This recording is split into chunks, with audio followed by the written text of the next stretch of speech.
সরকার আমি বলবো এই 6 মাসে পরিপূর্ণ ব্যর্থ, এবং তার জন্য যে এই 6 মাস যথেষ্ট সেটাও আমি বলবো না। তবে এই 6 মাসে সরকার অনেক কিছুই করতে পারত। তিনি বিভিন্ন ব্যবসায়ী ঋণ খেলাপিদেরকে ব্যাংকে প্রমোট করবে, সংসদে প্রমোট করবে, বিভিন্ন মন্ত্রণালয়ের দায়িত্ব দিবে, আবার সরকার বলবে আমরা জনগণের হয়ে কাজ করতেছি সঠিক লাইনের সময়। এটা তো হবে না। আপনি একই জীবন একই মানুষ ভালো খাবেনও ভালো থাকবেনও, আবার জনগণের উপরে ওই রোলার পিষ্ট করবেন রোলার দিয়ে, এটা তো হতে পারে না। জনগণ তো এই বর্তমান অভ্যুত্থানের পরে জনগণ তো প্রতিবাদী। একজন রিকশাওয়ালাও এখন প্রতিবাদ করা শিখেছে, এই ভাষা শিখিয়েছে। এই জন্য ইনসাফের যে লড়াইয়ে শহীদ ওসমান হাদি যেটা শিখিয়ে দিয়ে গিয়েছে, এই ওসমান হাদির সেই আধিপত্যবাদের লড়াই এবং ইনসাফ, ন্যায় এবং ইনসাফ প্রতিষ্ঠার লড়াই, আমি বলতে পারি এই বাংলাদেশ থেকে যতদিন বাংলাদেশের মানচিত্র এবং যতদিন এই মানচিত্র থাকবে এবং বাংলাদেশ লেখা থাকবে, সেই লাল সবুজের পতাকা থাকবে, ততদিন সেই ওসমান হাদির এই লড়াই বা এই আদর্শের বাক্যগুলো আমাদের কানে বারবার বাজবে। সুতরাং আমি বর্তমান তারেক রহমানকে ধন্যবাদ জানাই, তিনি সাদামাটা লাইফ লিড করেন। কারণ তার শৈশবে তার বক্তব্য আমরা শুনেছি যে তার বাবার জামা ছোট করে তিনি পড়েছেন। That's good, great.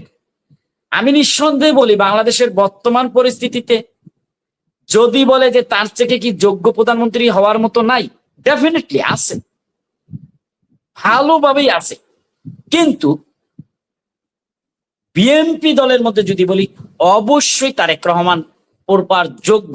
তবে তার সেই যোগ্যতার ঝুড়ি দেখাতে হলে রাষ্ট্রের মৌলিক আমূলিক পরিবর্তনের প্রয়োজন, যেটা তারেক রহমান দেখাতে পরিপূর্ণ ব্যর্থ। তিনি সরকারের শপথ নেওয়ার পরই তার উচিত ছিল রাষ্ট্রের যে চালিকা শক্তি, গ্যাস বিদ্যুৎ, নট অনলি গ্যাস এবং বিদ্যুৎ, আপনি মনে করতেছেন গ্যাস আর বিদ্যুৎ দুইটা সেক্টর না, এটার সাথে লক্ষ লক্ষ মানুষের কর্মসংস্থান জড়িত। এটার সাথে বাংলাদেশের যে আগামীর বাংলাদেশ বিনির্মাণ যে করবে, সেই বিনির্মাণের ভাগ্য নির্ধারিত। ব্যবসা বাণিজ্য যদি বন্ধ হয়ে যায়, আবার অর্থনীতি অচল হয়ে পড়বে। অর্থনীতি অচল হয়ে পড়লে মানুষ আন্দোলনমুখী হবে, তাতে রাষ্ট্র আরো উন্নয়ন থেকে পিছিয়ে যাবে, বরঞ্চ রাষ্ট্র দুর্যোগ ভয়াবহ সংকটের মধ্যে পড়বে।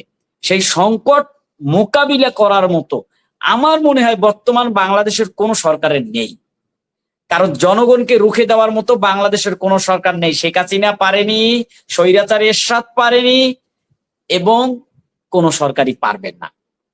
কারণ আপনারা দেখছেন না 96 ইলেকশন হওয়ার পরে কয়েকদিন পরে আবার ইলেকশন হয়েছে। তো ভুলে যাওয়া উচিত না, সরকারের এটা একটা টাইমলাইন।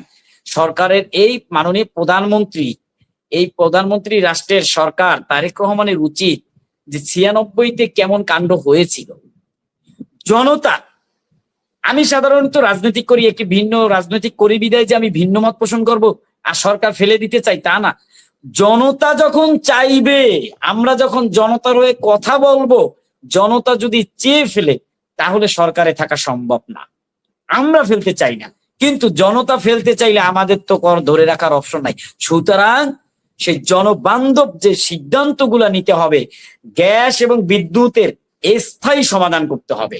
এই সাময়িক আপনি 15 দিন ভালো করে দিয়ে দিলেন আর জনগণ থেমে গেল তা না, স্থায়ী সমাধান দেন। লোডশেডিং বাংলাদেশ থেকে 100% নিরাময় হবে, এটা আমি বিশ্বাসই করি না। 100% আমি দৃঢ়ভাবে বিশ্বাস করি না। কিন্তু 10 ঘন্টা 12 ঘন্টার মতো লোডশেডিং হবে, এটাও আমি কাম্য করি না বাংলাদেশে। এবং আমি আপনাকে কয়েকটা কথা বলি, দেখেন সরকার কিভাবে সরকার পরিচালনা, সরকার জনগণের সরকার হবে। তারা সেখান থেকে সরে এসেছে 64 জেলার, বাংলাদেশের 63 জেলায় তার দলীয় প্রশাসক বসিয়েছে। 12টি সিটি কর্পোরেশনের, বাংলাদেশে 11টি সিটি কর্পোরেশনে তার দলীয় লোক বসিয়েছে। আর যোগ্য লোক নাই বাংলাদেশে, আর বাংলাদেশের যোগ্য লোক নাই, সব মারা গেছে, সব বিএনপির মধ্যেই যোগ্য লোক চলে এসেছে। এই একই মত ছিল শেখ হাসিনার মধ্যেও, যে সব আওয়ামী লীগের। মানে শেখ হাসিনা বলতে নট অনলি হলে এক ব্যক্তি শেখ হাসিনা, পুরো আওয়ামী লীগ এইটাই একটা শেখ হাসিনা, এখন পুরো বিএনপি এটাই জনাব তারেক রহমান, কারণ তিনি প্রধান, তার কাছে সকল চাবি। আপনি একটা তালাবদ্ধ করলেন একটা রুম, সেই তালার চাবি আসল, চাবি দিয়ে খুলতে হবে। তো তারেক রহমানকে সেই অধ্যায়গুলো খুলতে হবে। সেটা যদি খুলতে না পারে তাহলে আগামীতে কি হবে তার জন্য প্রস্তুত থাকতে পারে। কারণ বাংলাদেশের এই গুরুত্বপূর্ণ জিনিসগুলো যদি আপনি হস্তক্ষেপ না করেন তাহলে গ্যাস সংকট, বিদ্যুৎ সংকট সমাধান হবে না। কেন ইন্টারিম গভর্নমেন্টের সময় সমাধান, কেন এই রকমের সমস্যা হলো না? এবং আগস্ট মাসের মতো এই মানে জুলাই আগস্টের মতো এত বিদ্যুৎ লোডশেডিং বাংলাদেশের ইতিহাসে হয়েছে বলে আমার ধারণা নাই। আমার এই 42-43 বছর বা এই 40+ বয়সের এই উদাহরণে আমি দেখি নাই সাধারণত, কারণ আমার বুঝ হওয়া থেকে প্রায় 26 বছর 27 বছরে বুঝ হয়েছে, একদম বুঝি সবকিছু পলিটিক্স। তো এই বুঝের মধ্যে আমি দেখিনি এত লোডশেডিং, গ্রামেও থেকেছি। হ্যাঁ, তবে এখান থেকে আমাদেরকে দীর্ঘমেয়াদী পরিকল্পনা করতে হবে এবং সরকারকে এগিয়ে আসতে হবে, যে বিরোধী দলকে ডেকে নিতে হবে যে আসুন আমরা একটা টেবিলে বসি। কেন এই রাষ্ট্রের সংকট, এটা থেকে আমরা কত দ্রুত রিকভারি, দ্রুত উত্তরণ করতে পারি এই সংকট মোকাবিলা করে, সেই পদ্ধতিতে আমরা এগিয়ে যাওয়ার জন্য আমি মনে করি সরকারের উচিত সকল রাজনৈতিক দলগুলোর সাথে দ্রুত, আমি জানি শীঘ্রই এই যে সংসদ অধিবেশন আছে, আশা করি মাননীয় প্রধানমন্ত্রী এই তারেক রহমানের এই সরকারের অন্যান্য মন্ত্রীদের, জ্বালানি ও বিদ্যুৎ মন্ত্রীর, ব্যর্থ মন্ত্রীর উচিত যে আমি আমার ব্যর্থতার দায় স্বীকার করে এই মন্ত্রণালয়ের দায়িত্ব ছেড়ে দিচ্ছি, এটা তার বলা উচিত, এই সংসদে দায়িত্ব ছেড়ে দেওয়া উচিত। এবং জনাব তারেক রহমানের উচিত বিরোধী দল সহ সকল রাজনৈতিক দলের সাথে একটা মত বিনিময় সভা করে যে বিদ্যুৎ এই সমস্যা, এই গ্যাসের এই সমস্যা, আমি শেষ করছি, বিদ্যুৎ এবং গ্যাসের এই সমস্যা, এখান থেকে উত্তরণের পদ্ধতি আপনারাও একটা পন্থা দেন, আমরাও একটা পদ্ধতি অবলম্বন করি, আমরা সকলে মিলে এই সংকট মোকাবিলা করি। যদি সেটা না করে, এক কথায় বাঙালিদের কথা আছে না, ঘাটতেরামি করে ওই ব্যর্থ মন্ত্রীকে দিয়ে যদি বাংলাদেশে ঘাটতেরামি রাজনীতি বা ঘাটতেরামি পদ্ধতি অবলম্বন করতে চায়, তাহলে সরকারের যে সংকট সামনে দেখতে পাচ্ছি সরকারের, সে সংকট অশ্বিনী সংকেত দিচ্ছে আগামীর রাজনীতির জন্য। সুতরাং এই সরকার সেখান থেকে, এই সরকারের বেসিক্যালি ফিরে আসা উচিত এবং আমার মনে হয় দলীয়করণের রাজনীতি থেকে সরে আসা উচিত। কারণ আপনারা জানেন সব জায়গায় দলীয়করণ, এখান থেকে সরকার যদি ফিরে আসতে না পারে তাহলে সরকারের সামনের দিনগুলো অতিক্রম করা খুবই ভয়াবহ অবস্থায় অতিক্রম করতে পারবে বলে আমার মনে হচ্ছে না। তবে আমি চাই তিনি সেগুলা সকল দলের সাথে বসে সেই মোকাবিলা করুক, সংকট মোকাবিলা করে সুন্দর একটি রাষ্ট্র বিনির্মাণে জুলাই শহীদ সহ 71 থেকে 24 এর ভিতরে যারা শহীদ হয়েছে প্রত্যেক শহীদের আকাঙ্ক্ষার বাংলাদেশ বিনির্মাণ হোক, শহীদ ওসমান হাদির ইনসাফ বাংলাদেশে প্রতিষ্ঠা হোক।